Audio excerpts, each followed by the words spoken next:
Sayyidina Ahmad. Belum, masih satu. Belum dijalanin. Baik, sahabat-sahabat makan Allah, sesuai request, mohon maaf nih Pak Pengurus ya, biar nggak berulang balik, biar nggak jadi 3 kali sini. Jadi maghrib, isya, lanjut. Makanya dimajuin karena pekan depan sudah nggak bisa. Seharusnya kan mungkin lanjut yang diganti. Harusnya bukan depannya, tapi karena kondisi tidak memungkinkan, kita request. Sudah ada maghrib, langsung isya. Mungkin tidak semuanya kuat. Mari kita mulai kajian ini dengan baca surah Al-Fatihah. Kita baca, kita niatkan semoga Allah Kajian hadis. Al-Fatihah membuka, memfutuh qalbu pikiran kita semua dan memberkahi pengarang kitab ini Al-Imam Muslim Hajjaj dan menjadikan baginda Nabi Muhammad SAW ridha kepada kita. Al-Fatihah.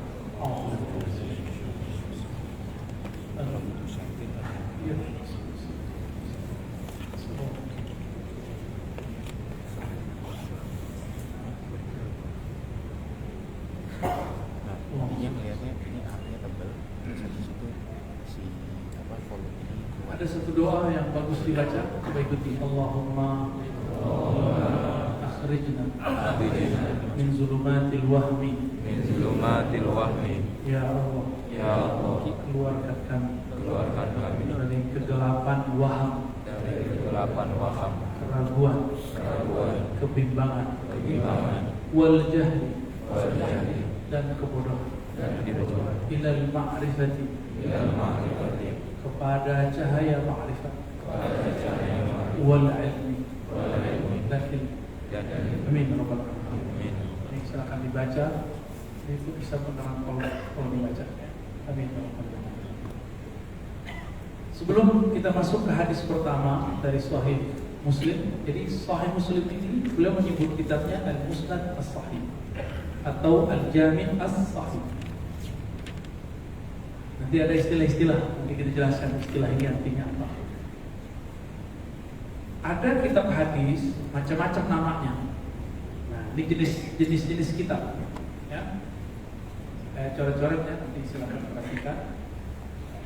Ada seputar kitab itu Al-Jami', pakai bahasa Indonesia ya. Al-Jami'.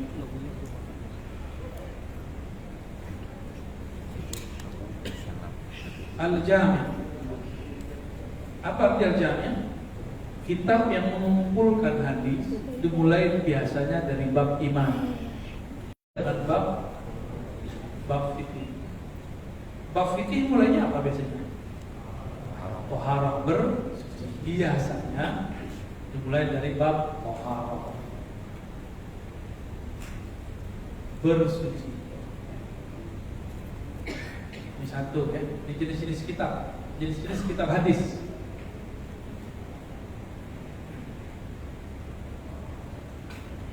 Yang ketiga ada yang disebut dengan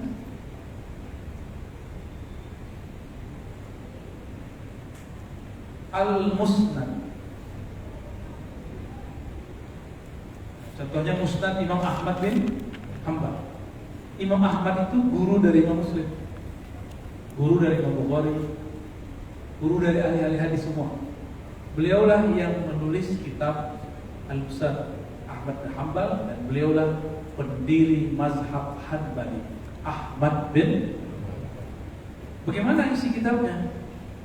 Musnad itu biasanya dimulai berdasarkan pertamanya Musnad Abi Bakar. Coba lihat di sini.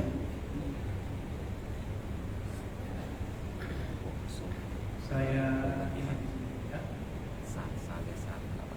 Lihat kan? Ahmad langsung beratkan dari Nabi? Enggak. Langsung ambil dari Bakar? Enggak. Terus gimana? Beliau berguru dulu. Coba lihat nama gurunya, Abdullah bin Numair. Lihat kan? Abdullah bin Numair.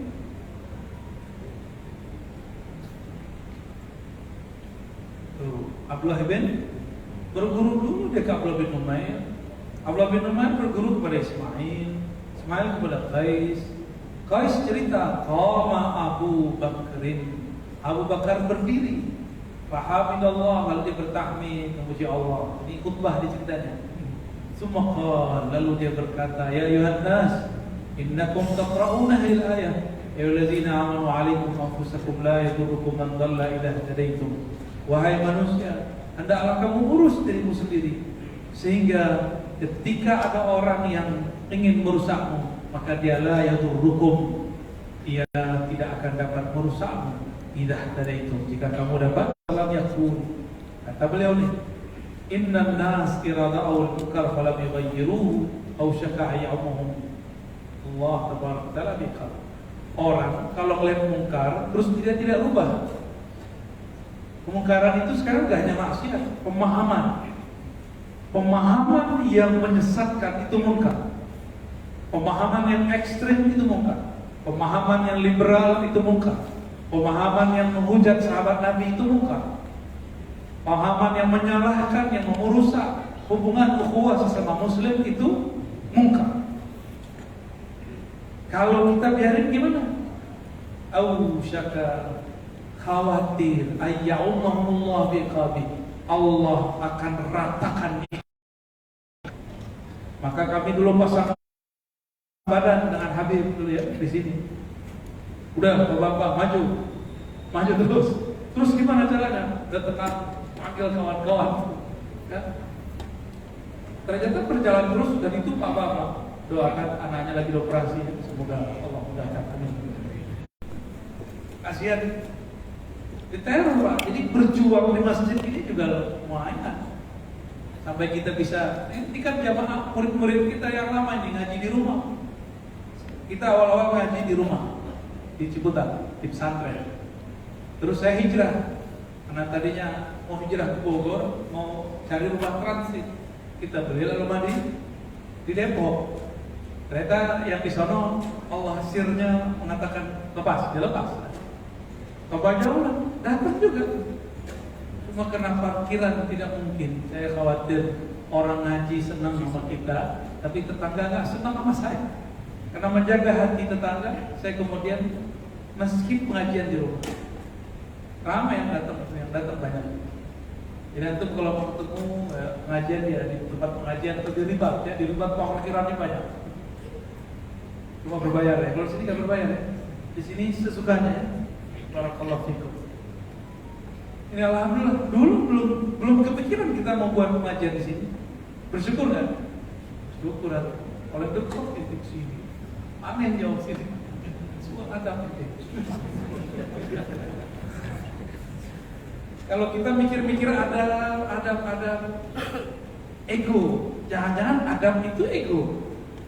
Jadi bedakan adab dengan ego. Bedakan dakwah dengan taklim. Saya menggabungkan taklim itu di dalam dakwah. Dakwah, dai-nya datang. Kalau taklim, muridnya datang. Antum datang ke sini ya? Anda datang ke sini ya, para-para sama-sama ya dapat berkah insyaallah. Sama-sama kita berjuang di sini. Alhamdulillah juga ada teman kita dan beberapa teman-teman, semoga mereka juga diberkahi Allah Subhanahu wa taala. Dulu ngaji hadis, satu hadis 3 bulan, pindah-pindah negara gak ada pesawat. Sekarang aku cukup pindah sebentar aja, pakai Grab, pakai Go, apa lagi tuh macam-macam ya. Yang penting jangan Go setan aja ya. Udah enak sekarang hidup. Maka ilmu sekarang seharusnya lebih banyak daripada ilmu di zaman dahulu. Ma'rifat sekarang seharusnya lebih tajam dari ma'rifat dulu.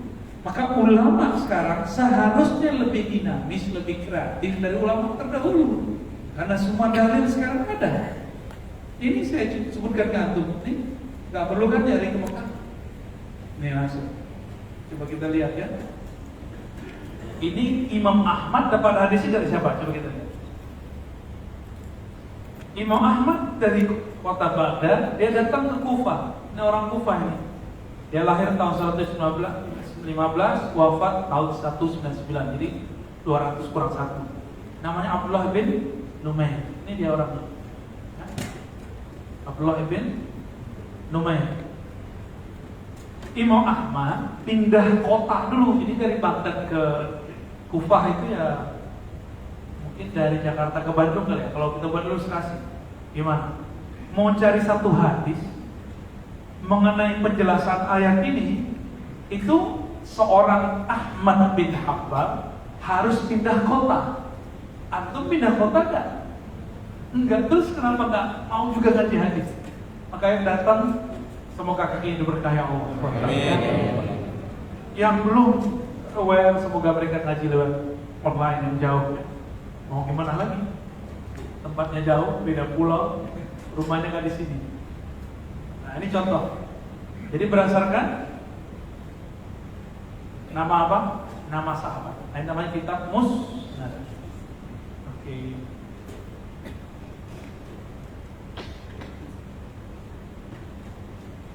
Tadi Musnad. Oke, sekarang apa lagi nih? Ada yang tahu? Ada nama kitabnya Al-Mustakhraj.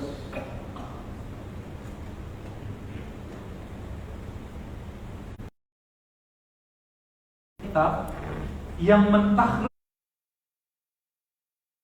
kitab-kitab sebelumnya. Mentakhrij itu mencari sumber lain. Misalnya Imam Bukhari, tadi Imam Ahmad punya guru Abdullah bin Numair. Hadis yang sama, dia cari sumber yang lainnya. Namanya Al-Mustadrak, dunia yang terkenal, yang muncul sekarang. Mungkin ada manuskrip yang lain, tapi kita belum ketemu. Al-Mustadrak ala Sahihain. Ala Sahihain. Apa arti Mustadrak ala Sahihain? Mustadrak itu artinya meneliti hadis, mendapatkan hadis yang tidak ada di Sahih Bukhari dan Muslim. Kan Sahihain ya, kelihatan nggak Sahihain? Jadi hadisnya diteliti, nggak ada di Sahih Bukhari Muslim, tapi ditemukan oleh imam ini. Siapa pengarang kitab imam ini? Namanya Al-Hakim. Apa namanya? Al-Hakim. Al-Hakim ini guru Imam Al-Baihaqi. Pernah dengar Al-Baihaqi? Barusan. Al-Hakim ini menulis kitab yang menurut dia hadis sahih, tapi hadis sahih ini tidak dimuat dalam Sahih Bukhari dan Muslim. Berarti ada nggak hadis sahih selain Bukhari Muslim? Ada. Bahkan dalam Sunan ini banyak hadis yang sahih. Banyak hadis sahih. Bahkan imam ini punya kriteria sahih yang berbeda dengan Imam Bukhari. Ada hadis yang dianggap dhaif oleh imam pengarang Sunan, tapi dianggap sahih oleh Bukhari. Bisa begitu. Ya. Ini beberapa nama kitab ya. Masih ada istilah-istilah lain. Nah, semua nama kitab ini, semua model kitab ini disebut dengan kitab induk. Bahasa Arabnya Ummahatul Kutub. Induk. Ada 5 jenis tadi ya. Al-Jami', As-Sunan, Al-Musnad, Al-Mustakhraj, Al-Mustadrak ya. Kitab apa namanya? Induk, dia semua tema ada di dalamnya. Ada jenis lain kitab, namanya Ajza. Kitab Ajza itu juzuk-juzuk, artinya tematik. Yang paling terkenal itu Ajza Ibnu Abid Dunya. Ibnu Abid Dunya. Kitab inilah yang banyak dibaca oleh Imam Al-Ghazali. Masalahnya tidak semua kitab beliau sekarang ada. Di masa Imam Ghazali muncul kitabnya, tapi setelah Imam Ghazali kitab itu gak ketemu sama orang. Maka orang menduduh Imam Ghazali menyebutkan hadis palsu, padahal hadisnya ada di Ibnu Abid Dunya. Paham? Jadi saya bisa berikan jaminan buat antum bahwa semua hadis di kitab Imam Ghazali sebenarnya ada sumbernya. Tapi jaminan sahihnya, sahih itu nanti pembahasannya. Kan orang nuduh beliau nyebutin hadis yang ada sumbernya. Bukan, ada sumbernya.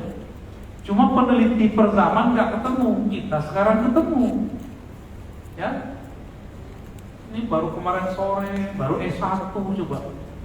Berani ngejekin Imam Ghazali. Ya salah. Mending antum doktor ya. Mending antum magister, hafal 1000 hadis cukup. Saya pernah menghafalkan ribuan hadis. Ya, 1000-2000 lah pernah saya hafal. Tapi karena kemudian ganti kitab yang diajar. Dulu saya 5 tahun lebih ngajarin Sunan An-Nasai dan Sunan Ibnu Majah. Dan setiap pertemuan menghafalkan 5-10 hadis.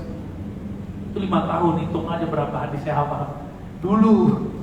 Ya, maka sebagaimana guru saya Syekh Hasan itu mengatakan, "Atamanna an a'uda saghiran." Aku berangan-angan seandainya kembali kecil lagi, kata beliau. Guru saya Syekh Hasan itu yang punya Universitas Syafi'i di Jami' Syafi'i, Sekolah Tinggi Syafi'i di Cianjur. Cianjur apa Cianjur? Dulu sebelum ada itu kami ngaji ke beliau. Apa kata beliau? Seandainya boleh Allah kembalikan saya ke masa kecil, masa-masa dulu menghafalkan kitab Al-Muwatta. Ya. Nah, maka di sini ada satu kitab lagi namanya nomor 6 ya.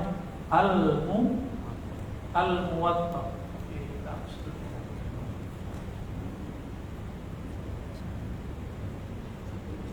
Kitab Al-Muwatta. Kitab Al-Muwatta itu satu-satunya yang sekarang bertahan adalah Muwatta Imam Malik. Al-Muwatta. Apa arti Muwatta? Sama dengan Sahih. Yang disepakati kesahihannya itu Al-Muwatta. Dulu Imam Malik diejek oleh banyak ulama. Apa-apa itu nulis buku yang sudah ditulis orang. Apa jawaban beliau? Wa ma lillahi baqiya. Tulisan yang ditulis karena Allah pasti kekal, karena Allah kekal. Sekarang di dunia tidak ada lagi kitab Muwatta kecuali cuma satu, Muwatta Imam Malik. Yang ngejek beliau kitabnya nggak ada. Dulu yang menzolimi Imam Bukhari nggak ada kitabnya, sekarang nggak ketemu. Kalaupun ada nggak dikenal orang. Ada imam yang zolimin Bukhari karena dihasad kepada Imam Bukhari, ada. Dari pakai kitab sekarang. Ya. Ada yang hasad ke Imam Syafi'i, dia bilang Imam Syafi'i sesat. Saya nggak usah sebut nama imamnya. Sekarang cuma disebut diriwayatkan doang kalamnya, di kitabnya udah muncul. Ya. Jadi ada berapa macam kitab? Induk, Jami, Sunan, Musnad. Nah, ada satu musnad lagi yang dibaca oleh Imam Ghazali namanya Musnad Al-Firdaus. Di dalamnya memang banyak hadis-hadis yang tidak sahih. Separuh sahih, separuh tidak. Kira-kira begitu kalau kita pukul rata ya. Tapi ilmu hadis ini kalau detailnya nggak begitu. Ada penjelasan detailnya. Biar gampang kita ngomong gitu. Oke. Ada Ajza Ibn Abi Dunya. Ada Ajza Imam Ahmad. Imam Ahmad punya kitab judulnya Zuhud. Pernah dengar? Baru dengar malam ini. Ahmad bin Hanbal punya kitab namanya Zuhud. Nah, Zuhud ini tematik. Jadi Imam Salafus Saleh sudah nulis bab tasawuf, satu bab tasawuf namanya Zuhud. Berarti ilmu tasawuf sudah ada di zaman Salafus Saleh. Oke? Tadi saya nyebut Muwatta, penasaran nggak buat kitabnya? Mau lihat? Oke, kita tunjukin kitabnya. Muwatta Malik, ini dia. Coba lihat. Bismillahirrahmanirrahim, nggak ada pakai tahmid tuh. Bismillahirrahmanirrahim, kitabus shalah. Nggak ada lafaz innal hamdalillah. Nggak sakot. Bab pertama wuqutus shalah. Coba lihat ya. Muwatta yang terkenal itu diriwayatkan oleh murid Imam Malik namanya Yahya ibn Yahya. Kelihatan ya? Kita zoom ya. Ini Yahya. Maka bernamalah rawi kitab Muwatta itu Yahya bin Yahya. Ini angkatan gurunya Bukhari, Yahya ini. Yang punya kitab siapa? Ini yang punya kitab Malik bin Anas. Ini pengarang kitab Al-Muwatta. Apa yang diriwayatkan Malik dari Ibnu Syihab Zuhri dari Umar bin Aziz, akhara as-salata yawman. Umar bin Abdul Aziz pernah mentakhir salat pada suatu hari. Nah, ini bab pertama kajian kita moto. Bikin orang baru hijrah stres. Datang ngaji ke kita, sengaja kita undur-undur waktu sholat. Undur, udah jam 2 zuhur, baru kita sholat. Akhirnya ada yang kabur separuhnya sisa. Saya pernah ngajarin orang baru hijrah. Ternyata di belakang ngomong apa itu Ustaz ngajar hadis. Sholatnya aja nggak beres. Masa sholatnya diundur-undur? Itu ngomongnya. Dia nggak tahu kalau imam salafus saleh biasa mengundur sholat, tapi berjamaah. Ini di masjid resmi. Ini contoh ya. Akhara as-salata yawman, fadakhala alaihi Urwah fa akhbaru bi anna al-Mughirah asy-Syu'bah akhara as-salata yawman wa huwa bil Kufah. Mughirah juga pernah sama. Terus begitu. Alaysa qad alimta anna Jibril nazala fa shalla Rasulullah summa shalla fa shalla. Jadi di sini diberikan 2 waktu. Nabi kadang sholat di awal waktu, kadang sholat di akhir waktu. Tapi oleh si baby hijrah dianggap si ustaz ahli bid'ah. Karena afdhalus shalah fi awal waqtiha. Itu salah riwayat hadisnya. Yang sahih afdhalus shalah ala waqtiha. Jadi kalau ada lafaz afdhalus shalah fi awal waqtiha, itu waham namanya, walaupun rawinya kuat. Riwayat ini harus dikonfirmasi dengan riwayat yang berikut. Ala waqtiha. Salat yang paling afdal tepat waktu, bukan di awal waktu. Beda kan? Tepat waktu beda dengan di awal. Tapi jangan kemudian antum besok ngeles ya. Besok kita salat zuhur jam 2, bukan. Itu resmi di masjid. Di masjidnya diundur oleh beliau. Kalau di sini diundur, jangankan diundur, cuma tanya jawab ba'da azan isya aja udah banyak yang demo di belakang ya. Malah ada yang komat-komat di belakang. Kumat tuh dia. Kumat hijrah. Hijrah itu yang benar. Hijrah itu jangan hanya penampilan, otak juga dihijrahin, kolbu juga dihijrahin. Jangan emosional. Jangan memandang orang dengan emosional. Gak bener ini, gak begitu caranya. Saya tanya dulu, kalau ustaz dia mengundur, pasti dia punya dalil. Kalau ente ngundur, gak ada dalilnya. Kalau ulama yang mundur, dia punya hujjah inda Allah. Tapi kalau antum yang mundur, waduh, lewat deh. Nah, ini contoh, ini pelajaran berat. Kenapa? Karena di zaman Imam Malik, santri-santri itu ada yang nyubi gitu ya. Nyubi. Si santri ini pas azan, dia langsung berkemas, semua kitabnya dirapiin dan dia kemudian memasukkan tinta-tinta dan semua pulpennya. Apa kata Imam Malik? Ya ghulam, mana bika ya ghulam? Ada apa dengan kamu? Wahai tuan syekh, tuan imam, bukankah azan al-muazzin? Muazzin sudah azan, kita perlu sholat. Apa tanya Imam Malik? Sholat jamaah itu wajib atau sunat? Oh, sunat, manduh. Belajar wajib atau sunat? Wajib. Langsung duduk dia nggak jadi berdiri. Ngerti si santri alhamdulillah nggak nyubi amat. Udah ngerti perbandingan, ya. Nggak gagal paham. Nah, ini mulai. Jadi kitab Muwatta ini mirip dengan kitab Sunannya. Dimulai dari bab fikih, bab sholat. Kalau sini tadi bab sholat ya. Kalau dibalik sholat, jenazah, zakat, puasa, itikaf, haji dan seterusnya. Cuma Muwatta ini tidak hanya hadis Nabi, tapi juga ada kalam-kalam ulama, sahabat dan tabi'in. Itu yang membedakan. Oke. Sekarang saya mau cerita tentang apa yang disebut sahih. Orang sebut sahih. Disahihkan Albani. Yang lagi rame itu. Maksudnya apa disahihkan? Kita ambil dulu kata sahih. Ini bahasa Arabnya ya. Sahih. Mohon maaf tulisan saya agak kadarnya. Yang bagus tulisannya hadis. Ulang lagi. Protes.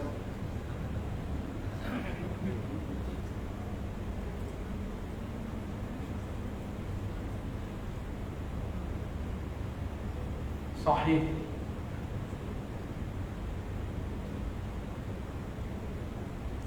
Oh, warnanya. Sahih. Kelihatan ya? Hadis sahih. Kalau disebut sahih, sahih bahasa Arab artinya sehat. Bukan benar, Allah itu. Hadis yang sehat harfiahnya. Tapi kok disebut hadis sehat? Hadis artinya apa? Ntar dulu, kita mundur dulu. Apa arti hadis? Ya? Apa arti hadis?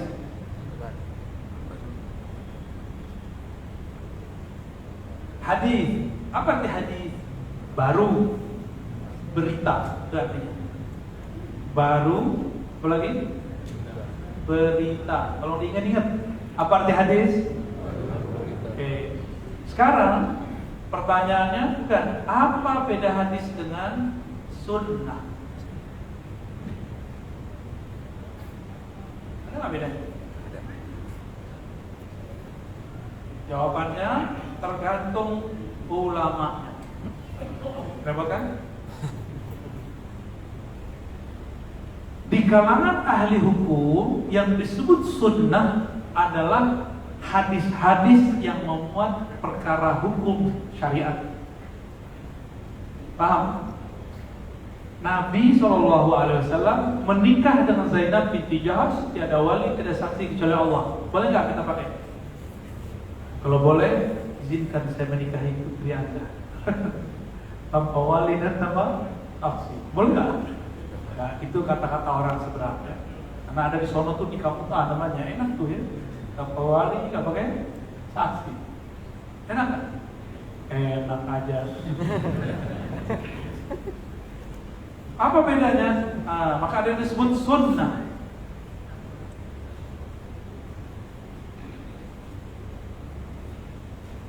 Sunnah itu sebenarnya bukan yang dikerjakan berpahala, ditinggalkan nggak apa-apa. Itu fikih awam. Sunnah arti aslinya adalah tradisi. Satu. Yang kedua, sunnah berarti kebiasaan. Sama ya? Yang ketiga, sunnah berarti ajaran. Ini yang pas. Berarti yang kita maksud sunnah apa? Ajaran baginda Rasulullah SAW. Nabi lahir. Nabi jadi pengembala kurma, pakai tongkat. Sunnah nggak? Antum jadi pengembala kurma, pengembala domba. Ini udah mulai ngantuk. Pengembala domba. Sunnah nggak jadi pengembala domba? Kalau iya cuma siapa nih? Bang Roy. Bang Roy doang yang lolos. Nanti jualan kambing nih. Dia lainnya Bang Roy. Yang lain nggak nyunah. Nabi istrinya berapa? 13. Meninggal. Cerai ya, cerai 2 sisa 11. Meninggal 2 sisa 9. Ayo, ada yang ngamalkan sunnah ini? Berarti ini bukan bagian dari sunnah tasyri'iyah. Ini namanya sunnah khassah, sunnah khusus buat baginda Nabi Muhammad sallallahu alaihi wasallam. Jadi dia nggak masuk ajaran. Model rambut Nabi gimana? Nabi itu sampai nutup ini nih apa namanya? Ya, rambutnya ke belakang. Sebelum Fatu Mekah, mirip Nabi meniru model pendeta-pendeta. Nabi mengatakan, saya ingin mengikuti ahli kitab selama tidak ada yang memerintahkan atau dilarang. Jadi kalau nggak ada perintah dan larangan, Nabi meniru ahli kitab. Karena ahli kitab yang disembah satu. Sedangkan model rambut dibelah, belah-belah kan modelnya. Untuk buka tuh belah kata-kata. Tengah belah samping. Itu model rambut orang Mekah, dan orang Mekah saat itu musyrik. Di tahun ke-8 Hijriah, ya, tahun ke-8 terjadilah penaklukan kota Mekah. Orang Mekah semuanya Muslim. Maka Nabi pun ganti model rambut. Berarti Nabi ini fleksibel kan? Fleksibel, cuma nggak mau meniru musyrik. Yang ahlu kitab ditiru. Lah saya cuma ngomong jenggot Yahudi mirip dia. Malah dibalik. Dibalik ceritanya sama dia. Diceritain apa? Ar-Razi menuduh jenggot kami mirip meniru Yahudi. Lah kebalik. Itu tanda kalau nggak ngaji sempurna, ngajinya potong-potongan videonya ya. Akhirnya akalnya gairu kamil, pahamnya gairu daqi.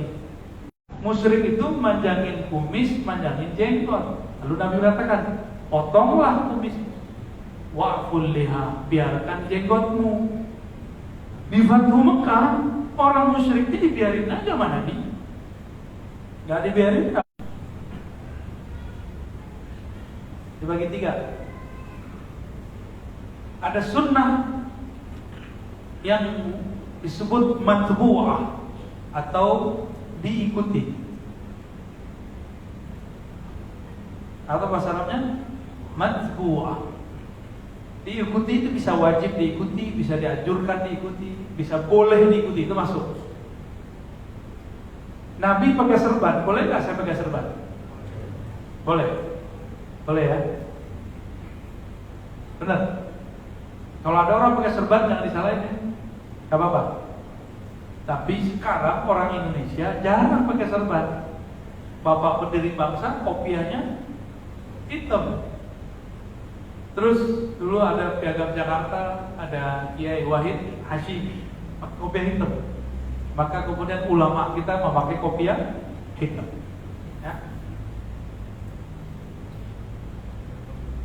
Bukan berarti pakai kopiah hitam ini bid'ah. Yang sunnah itu nutup kepala. Tuh nggak pakai tutup kepala tuh nggak sunnah ya. Tapi boleh nggak? Boleh-boleh aja kan, ini babnya bukan bab wajib. Ini bab pilihan. Antum suka setengah tutup kepala atau buka kepala. Guru saya Syekh Badi Said Al-Laham ngajar hadis nggak pakai kopiah, nggak pakai serban.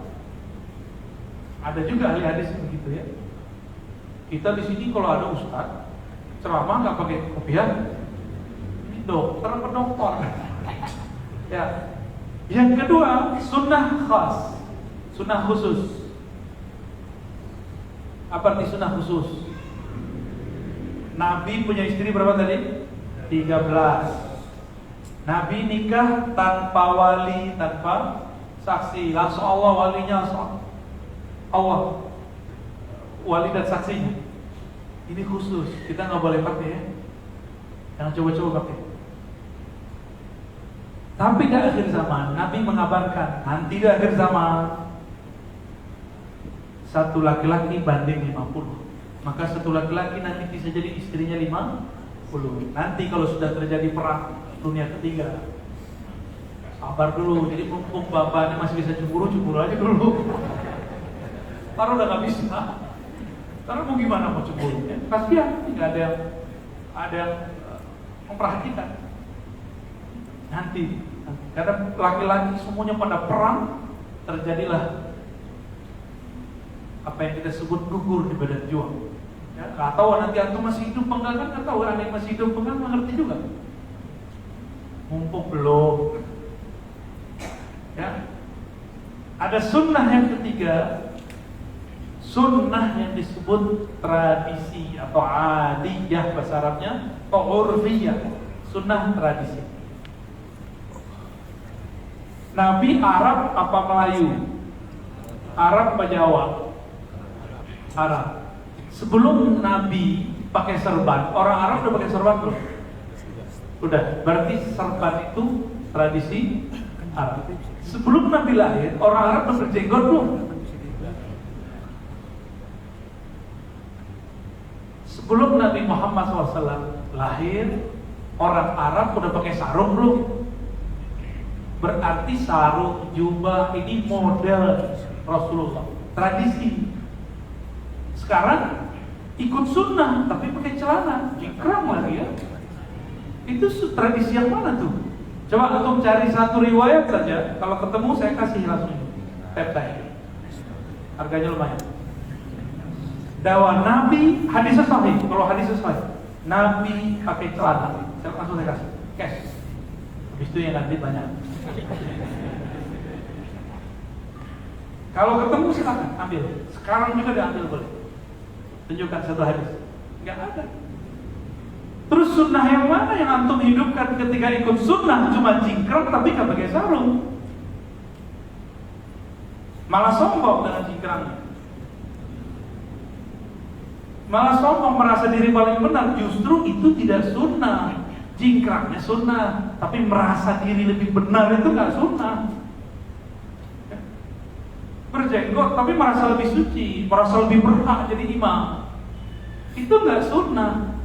Karena sunnah itu dalam hadis Imam Tirmizi diajarkan juga ilmu qalb. Apa kata Nabi kepada Anas? Wahai Anas, jika sanggup, ini stata'ata, jika kau sanggup tidak menyimpan di hatimu ghish, merasa benar, merasa baik, benci. Ini semakin belajar Islam kok semakin benci, semakin hijrah kok semakin jauh dari ulama. Dekatnya ke baru.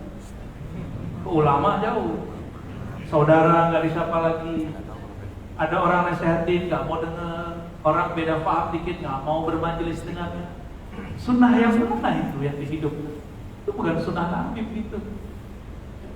Nabi kalau begitu sampai nggak Islam ke Indonesia? Cuma karena beda paham dikit, satu jikran nggak jikran, satu jenggotan nggak jumbo. Beliau itu setiap hari silaturahmi, bahkan orangnya masih musyrik. Ketemu orang Badui belum beriman kepada Rasulullah, Nabi bermajelis dengannya, Nabi aja ngobrol, Nabi itu asik orangnya, gak kaku. Kefala, ada begitu, ya. Assalamualaikum. Kefala, ada kefrun, ada begitu. Gak ada Nabi itu nyala-nyalain orang begitu gak.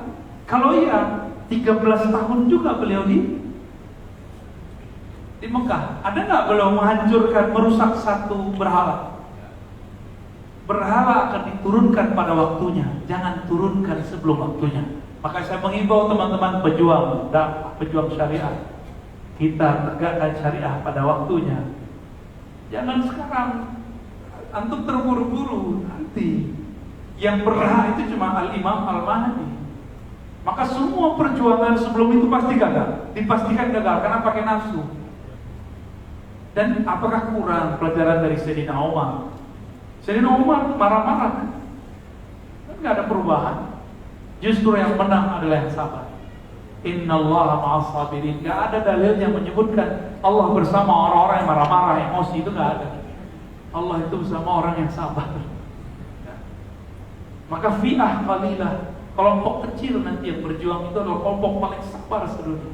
Yang dikira oleh kelompok yang lainnya kalian itu cemen, kalian itu kamu berjuang sama kita. Padahal perjuangan yang sebenarnya pada kelompok yang sabar itu. Hati-hati nanti akan terjadi begitu. Ada sunnah tradisi.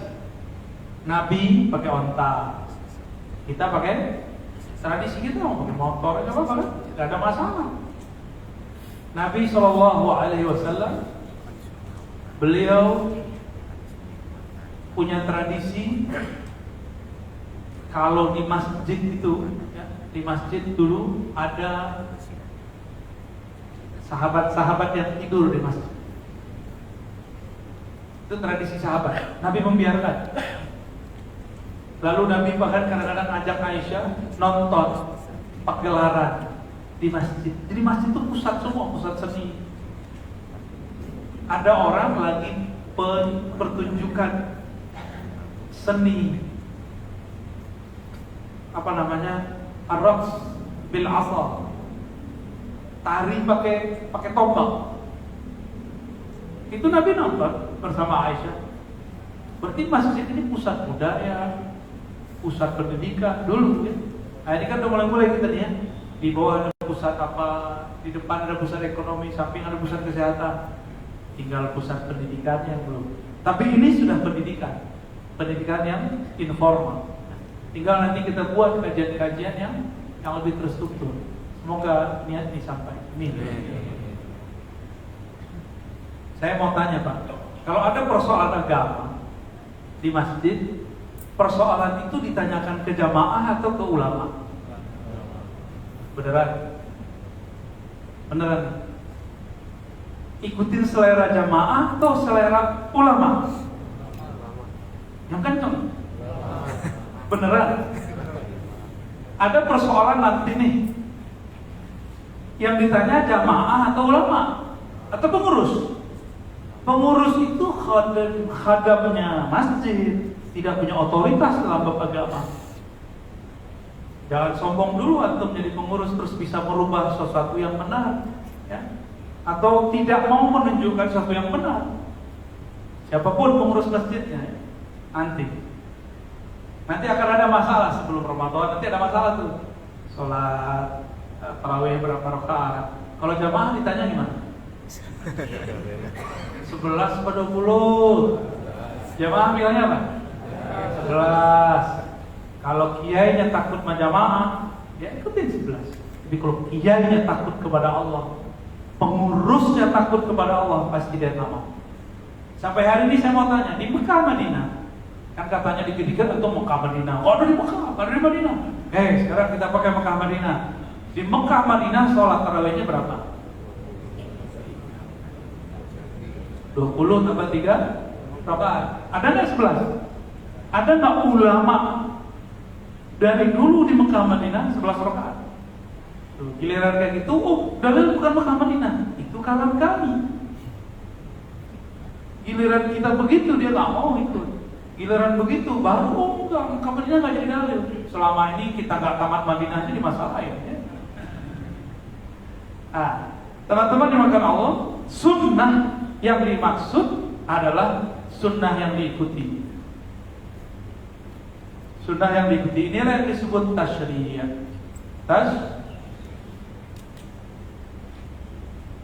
Tasyri' pensyariatan, namanya syariat.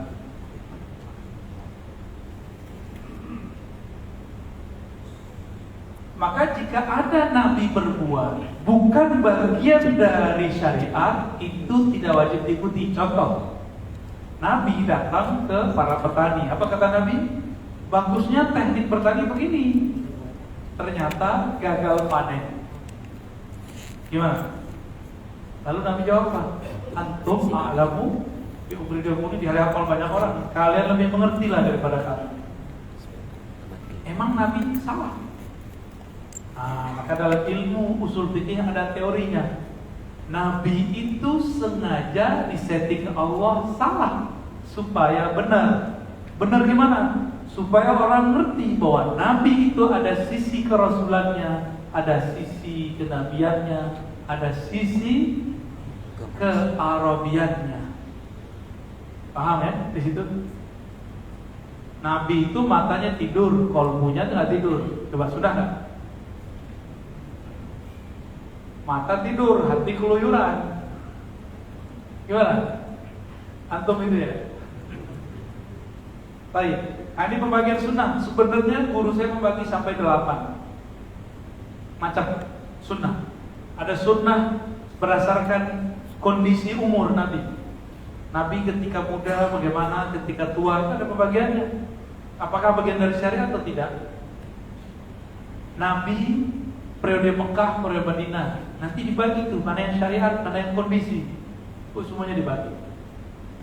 Nabi itu suka pakai baju impor. Baju impor kan? Enggak ya? Tanya dulu kenapa Nabi impor? Karena di Madinah tidak ada peradaban membuat jubah bagus-bagus, jubahnya standar-standar, mereka beli dari luar. Maka Nabi perlu yastaurid, mengimpor dari luar.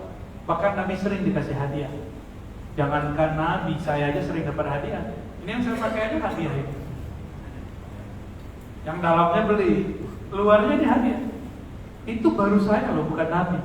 Apalagi Nabi Shallallahu Alaihi Wasallam. Ada nestapanya juga kalau dikasih hadiah Rasulullah. Baru dikasih diminta orang. Ada kan ada saya?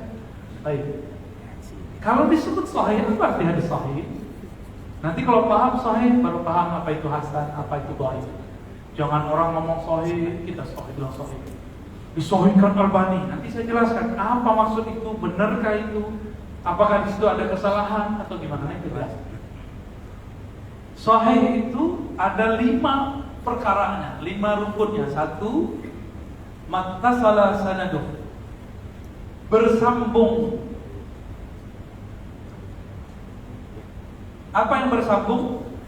Informannya, bahasa Arabnya rawi, ya. Sanad. Sanad itu adalah rantai informannya. Kabar ini didapat dari siapa? Dari fulan, dari fulan, dari fulan. Contoh nih, Imam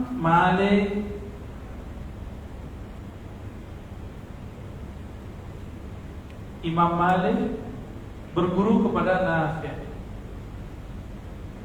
Nafi' berguru kepada Ibnu Umar. Ibnu Umar kepada Nabi sallallahu alaihi. Ini nyambungkan. Abdullah bin Umar bertemukah dengan Nafi'? Apakah Nafi' ketemu dengan Ibnu Umar? Malik ketemukah dengan Nafi'? Nafi' ketemu.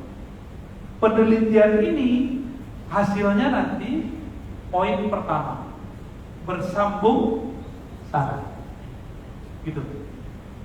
Ya. Apa poin kedua?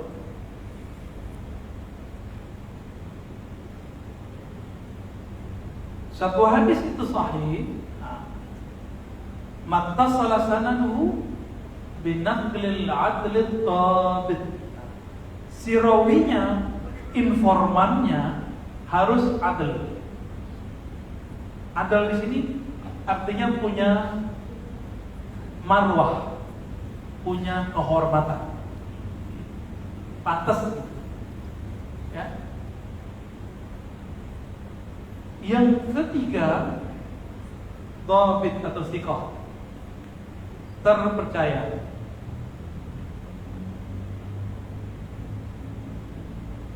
Terpercaya.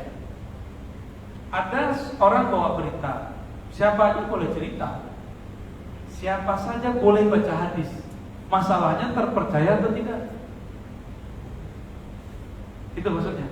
Silakan katakan qala Rasulullah, saya mimpi ketemu Rasulullah. Silakan ngomong. Masalahnya Anda terpercaya atau tidak? Maka di sini ada satu bab, yaitu terpercaya.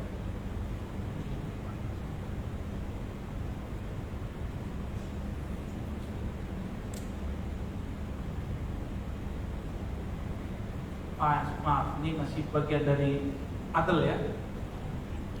Kemudian baru disebut dhabit. Dhabit.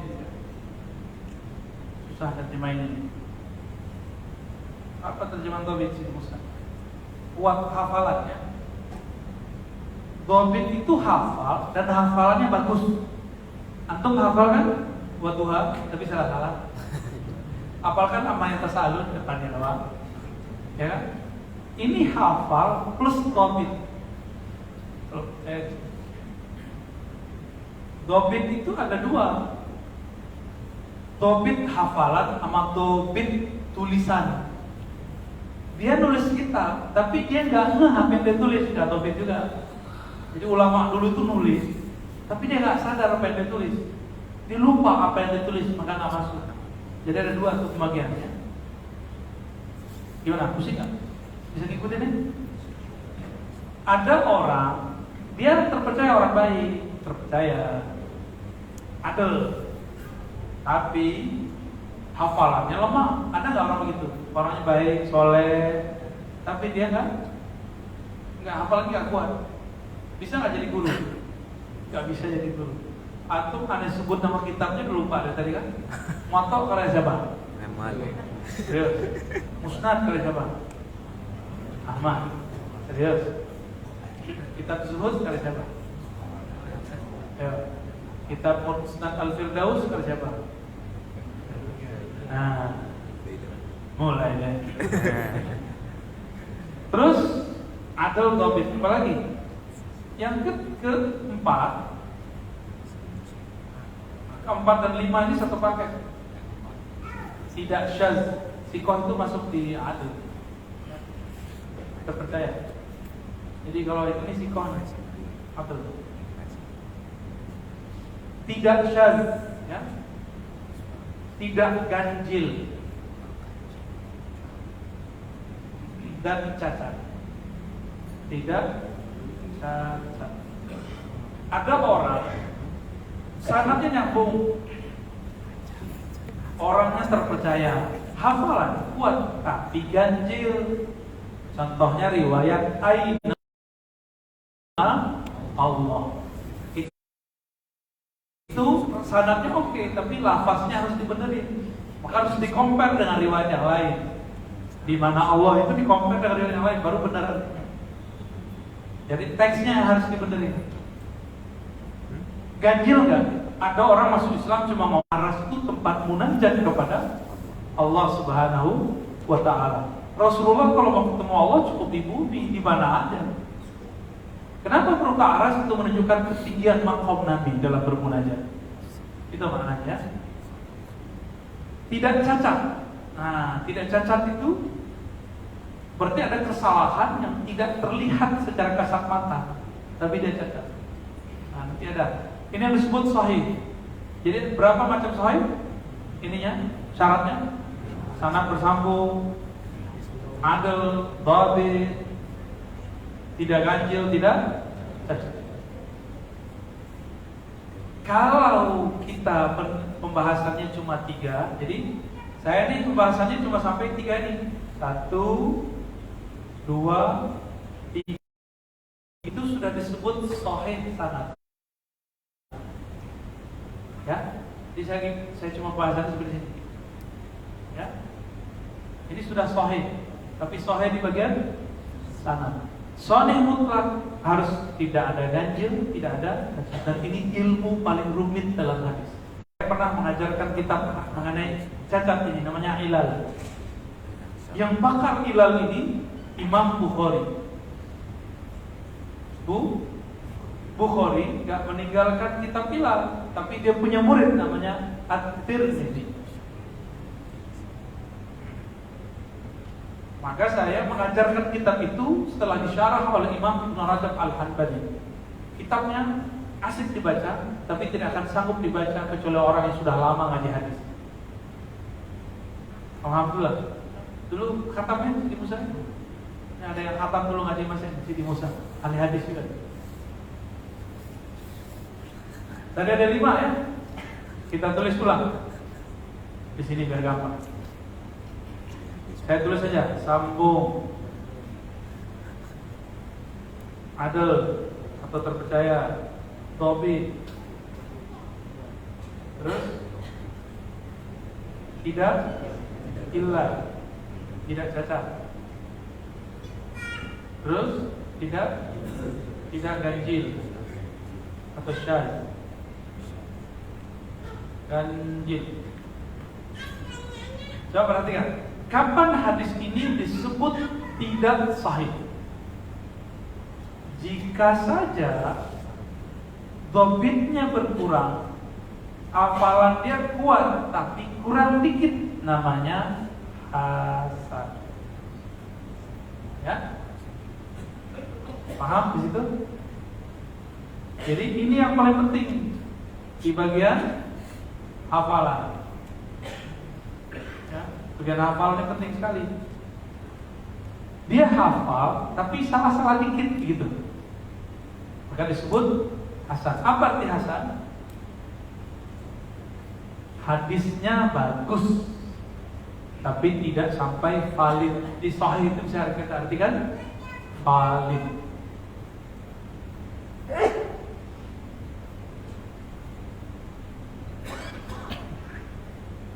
Oke, sekarang hadisnya tidak nyambung, tapi ada 2 riwayat, ada 2 jalur, satu sambung, satu tidak sambung. Maka yang tidak sambung menjadi hasan. Jadi hasan ini banyak kriterianya. Ada lagi, satu tidak nyambung, satu tidak nyambung, tapi orangnya kuat, hadisnya langsung jadi hasan bahkan sahih. Gitu. Ada teori-teori banyak di sini. Saya nggak mau bikin antum pusing, cukup saya aja yang pernah pusingnya.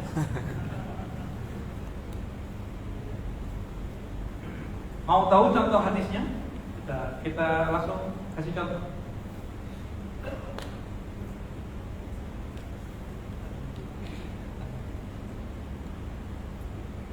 Yang paling gampang, semoga sudah ada terjemahannya.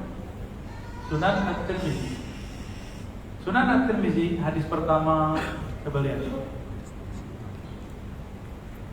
Hadis kedua, kita carinya. Ini menarik nih. Ada Hasan Sahih. Kita cari yang kalimat Hasan.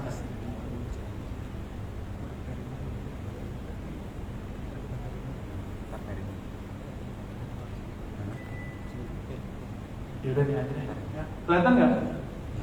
Hasan Sahih, kelihatan ya? Kecil banget ya? Crop dulu ya.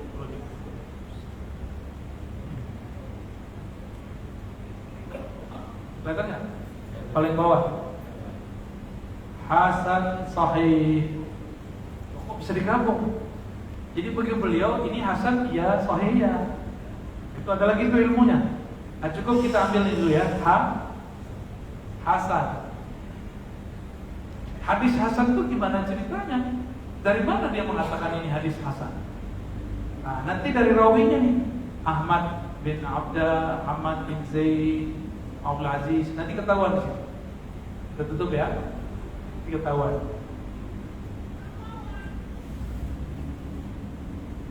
Saduq la ba'sa bih.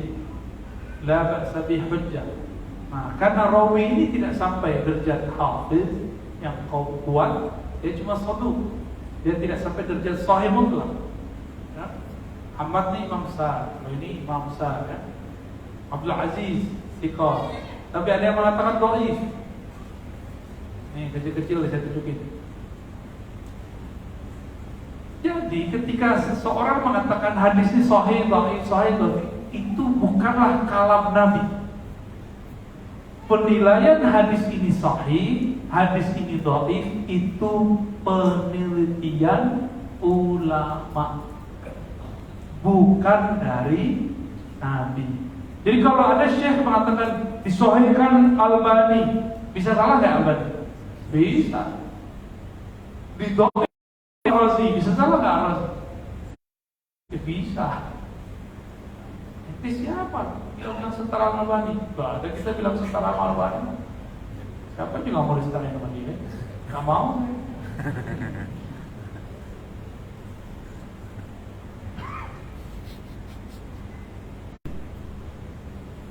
Yang paling enak itu kitab Imam Tirmizi. Jadi dulu ada dai, kita tes. Saya tanya, kalau Imam Tirmizi bilang sahih, Albani bilang dhaif, ente ikut siapa? Saya tanya pakai bahasa Arab. Idza sahhaha at-Tirmidzi wa dha'afahu Albani, fa ayyuhuma takhtar? Dia jawab, Albani ya Syekh. Albani muhaddits kabir.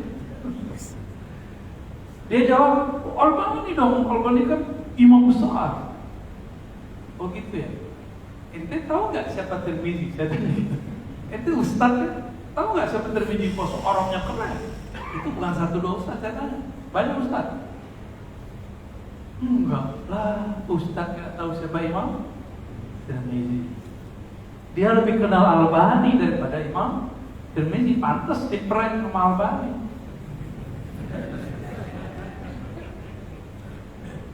Emang kalau nggak disahihkan Albani nggak sahih?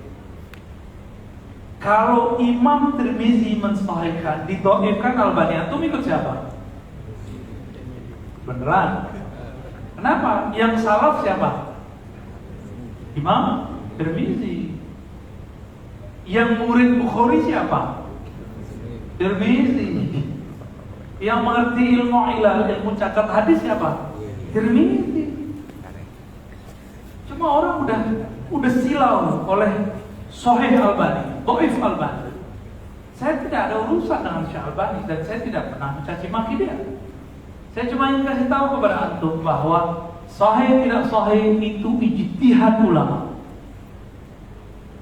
Albani kan ngerasa ulama, maka dia mencoba mensahihkan maka itu kita hargai, silakan. Tapi aneh nggak ikut gitu, boleh nggak? Dia nggak ikut imam kita, ya sudah kita nggak ikut juga, itu nggak masalah. Imam kita jadi nggak ikut, Imam Tirmizi aja dia nggak mau ikut kok, apalagi kita ikut dia.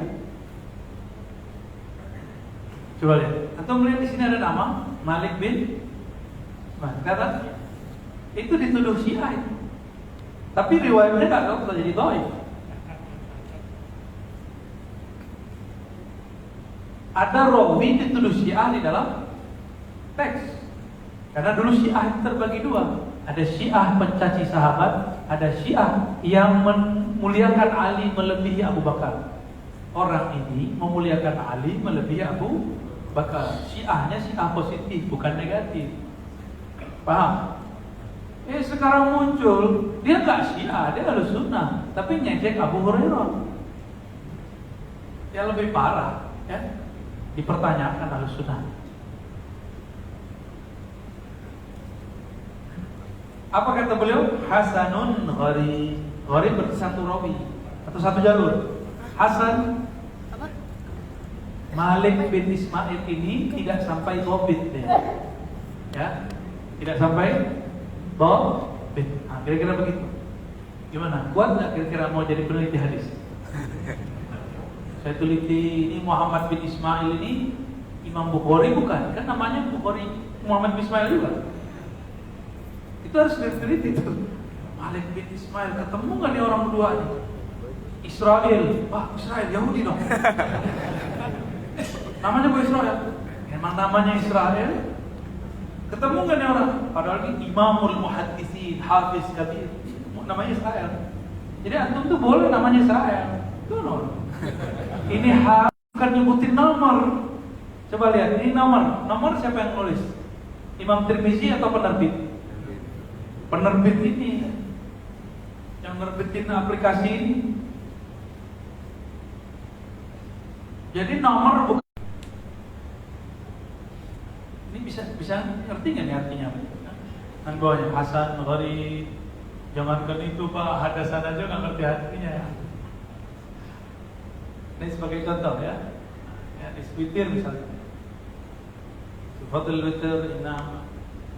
Beliau berangkat dari Qutaibah itu guru dari Imam Bukhari. Jadi beliau berguru ke Imam Bukhari, tapi juga berguru gurunya Imam Bukhari. Yang itu Tirmizi.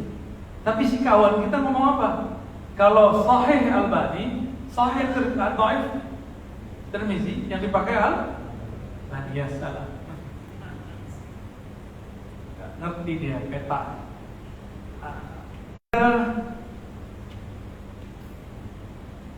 Masuk ke hadis Imam Muslim. Hadisnya panjang.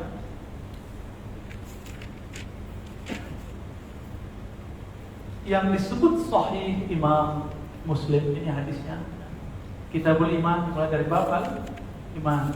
Ini bab pertama. Ini kita belum baca hadis, baru judul bab ya malam ini. Karena saya mau jelasin beda Sahih Bukhari masalah Muslim itu beda lagi. Mau dengar beda Sahih Bukhari dan Muslim? Biar kasih ujung dulu, depannya Sahih Muslim. Bab bayanul iman wal Islam wal ihsan. Bab penjelasan mengenai iman, Islam, ihsan, wa wujubil iman. Wajib iman takdir Allah, wa bayanul dalil. Bayan mengenai dalil ala tabarri. Zuhair bin Harb. Zuhair bin Harb ini dia lahir 10 tahun setelah Imam Syafi'i lahir. Datang ke sini mau ngaji Sahih Muslim, biar dapat hadis Sahih Muslim di Bintaro. Datang dari mana? Dari Bandung, dari Jawa Tengah misalnya begitu. Ini kalau terdatang kamu masjid kita minta. Ya, atau tanggung jawab deh.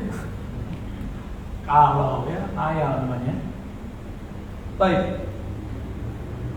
Zuhair bin Harb didatangi oleh Imam Muslim, lalu beliau mendengarkan kalam ini. Berarti selevel Imam Muslim gak langsung dengar Nabi, masih ada guru. maka beruntunglah orang-orang yang berguru. Dia meriwayatkan dari Waqi ya. Waqi ini dia wafat sekitar 10 tahun sebelum Imam Syafi'i. Saya cara ngapal saya begitu. Imam Syafi'i 204, 10 tahunnya berapa? Bukan 10 tahun, 8 tahun. 196. Kahmas, beliau ini orang Basra, wafatnya sebelum Imam Abu Hanifah setahun. Abu Hanifah wafat tahun 150, beliau wafat sebelum itu 149. Salah enggak? Salah semua. Tuh pusing kan anak nyebut itu dah satu aja. Ini contoh cara meneliti hadis. Baru ketahuan nih hadis sahih apa enggak. Baru ketahuan. Nah, bagian akhir yang kita sampaikan pada malam ini, apa perbedaan Sahih Al-Bukhari, Sahih Al-Bukhari dan Bukhari disebut Sahih Al-Bukhari. Imam Muslim kumpulkan juga karena gurunya nulis, dia nulis juga. Maka dia hitunglah dapat beberapa hadis dan itu jumlahnya hampir sama dengan Imam Bukhari.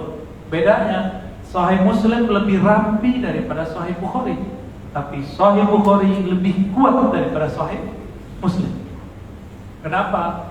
Ini sebagai contoh. Di Sahih Bukhari ada ulama, guru, rawi yang ditinggalkan oleh Imam Bukhari. Imam Bukhari nggak meriwayatkan darinya, diperdebatkan. Ada sekitar 300 ulama yang diperdebatkan di dalam Sahih Al-Bukhari. Dia rawinya sikoh atau tidak, atau tidak. Tapi di Muslim ada 600 guru yang diperdebatkan, tapi dia mengambil sanad dari orang itu atau dari kakek gurunya. Secara kualitas tinggi mana?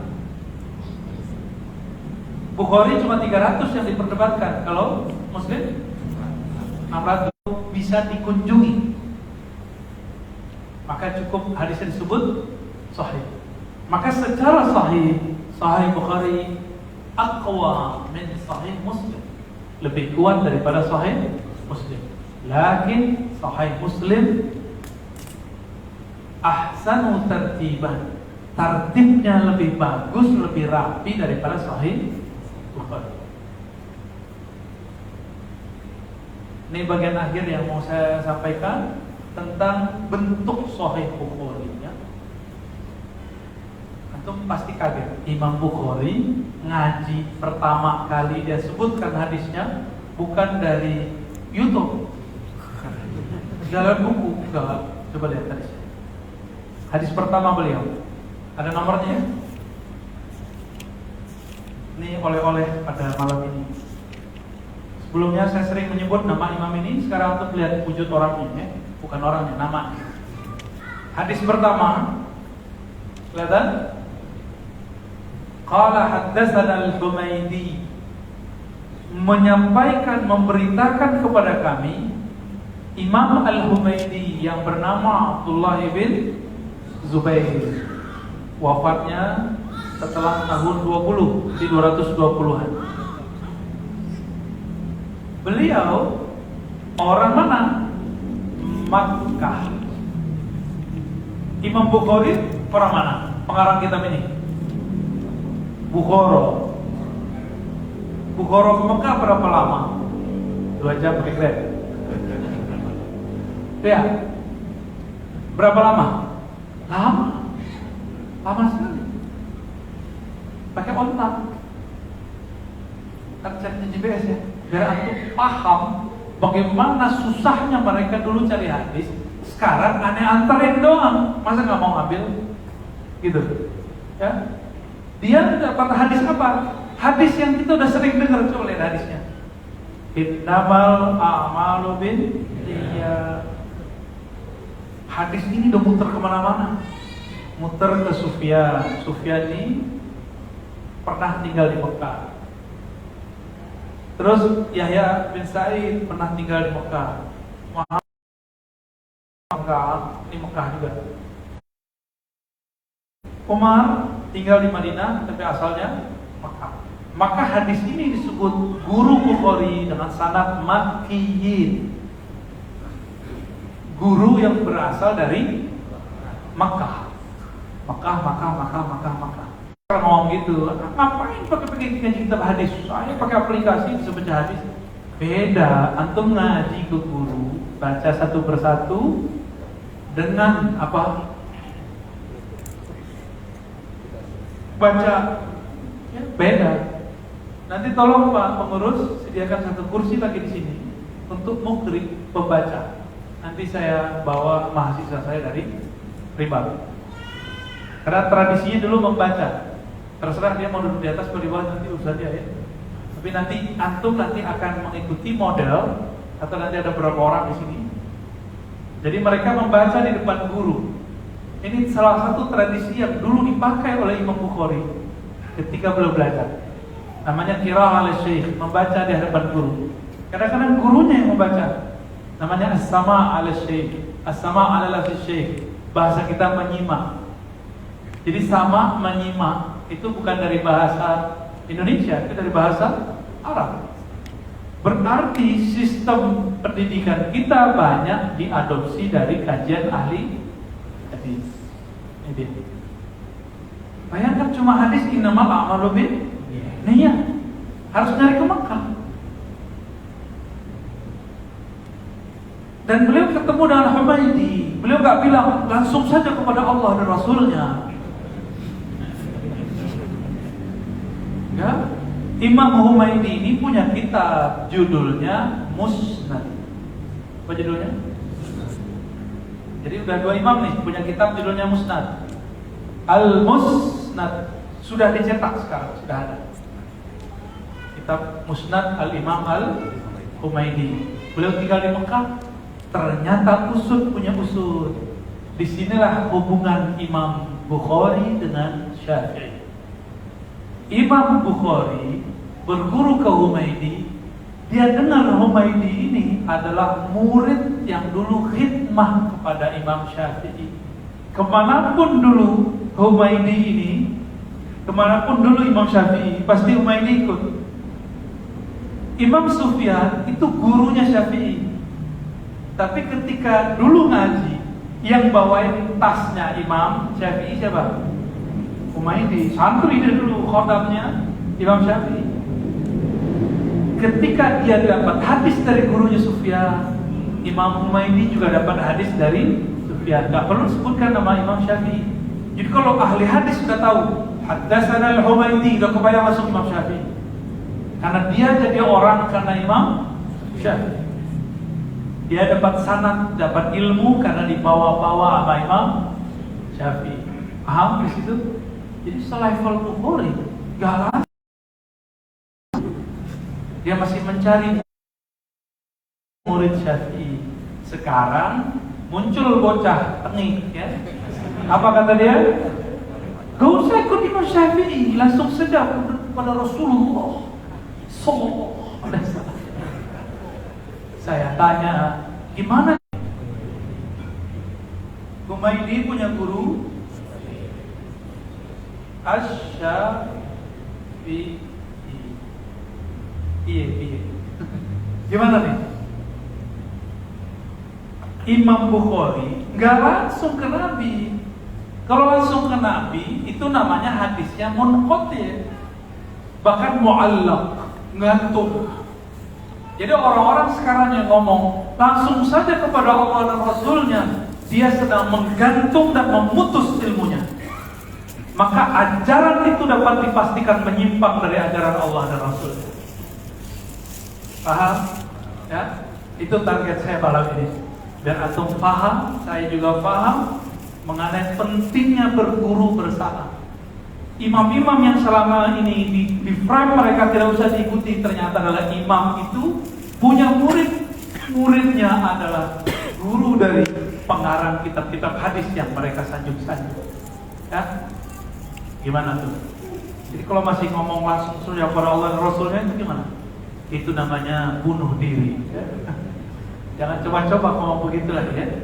Jadi tolong nanti kawan-kawan, sahabat-sahabat ikhwafillah, tiada lagi di antara kita yang ngomong langsung ke Allah dan ya, yang benar bersanad. Siapa gurunya? Siapa sama sanadnya?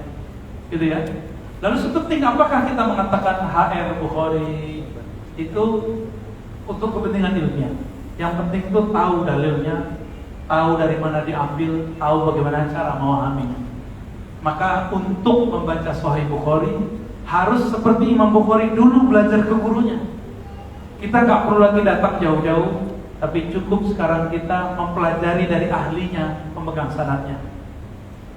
Alhamdulillah waktu kita diizinkan Allah umroh, dan umroh, ziarahnya. Ini bukan satu paket dan umroh. Ziarah ke Bukhara, lalu ke Samarkand. Jadi Imam Bukhari wafatnya di Samarkand. Kita sempat membacakan hadis innamal a'malu binniyat, lalu saya membacakan sanad dari guru saya terus sampai ke Imam Bukhari.